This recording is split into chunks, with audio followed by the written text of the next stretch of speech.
என்னடா சும்மா அவனை நொச்சுன்னு குத்தின்னு. இன்சூரன்ஸை பார்த்தியா ஒரே போடு, இப்படிலாம் போடாதீங்க. ஒரு பிளானை வந்து நீங்கள் வாங்க போகிறதுக்கு முன்னாடி அந்த பிளானை பற்றி ஃபுல் டீடைல்ஸ் தெரிஞ்சுக்கோங்க.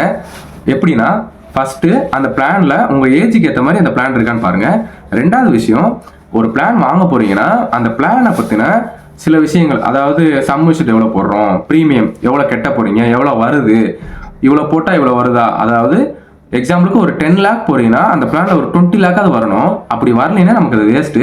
ஏன்னா இப்போ இருக்கிற ஜென்ரேஷனில் வரப்போகிற காலங்களில் பணத்தோட மதிப்பு ரொம்ப குறைஞ்சிரும். அதனால டபுளாக வந்தால் தான் நமக்கு அது பெனிஃபிட்டாக இருக்கும். சரிங்களா?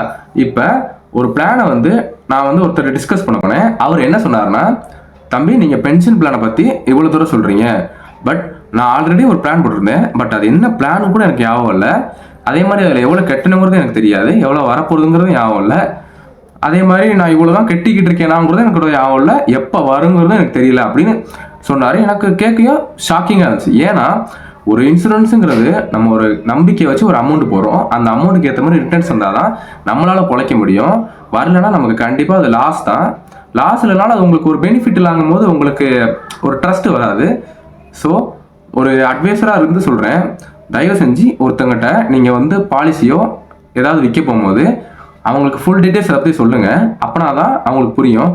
ஒருவேளை அவங்களுக்கு சில விஷயங்கள் புரியாது, எக்ஸாம்பிளுக்கு நம்மளோட தாத்தா அப்பா அவங்களுக்கு சில பேருக்கு அதை பற்றி புரியலன்னா கூட புரிகிற மாதிரி அவங்களுக்கு சொல்லுங்கள், ஒரு சின்ன எக்ஸாம்பிள் வச்சு.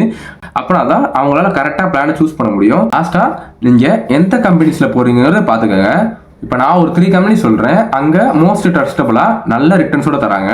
First LIC, second Tata, third Bajaj. இந்த 3லேயும் ஒரு நல்ல ரிட்டர்ன்ஸ் நம்ம எதிர்பார்க்கலாம். நல்ல ஒரு தெரிஞ்ச அட்வைஸரோ இல்லை உங்களுக்கு புரிகிற மாதிரி சொல்கிறவங்க ஒருத்தவங்கள்ட்டையும் நீங்கள் கேட்டு தெரிஞ்சுக்கோங்க.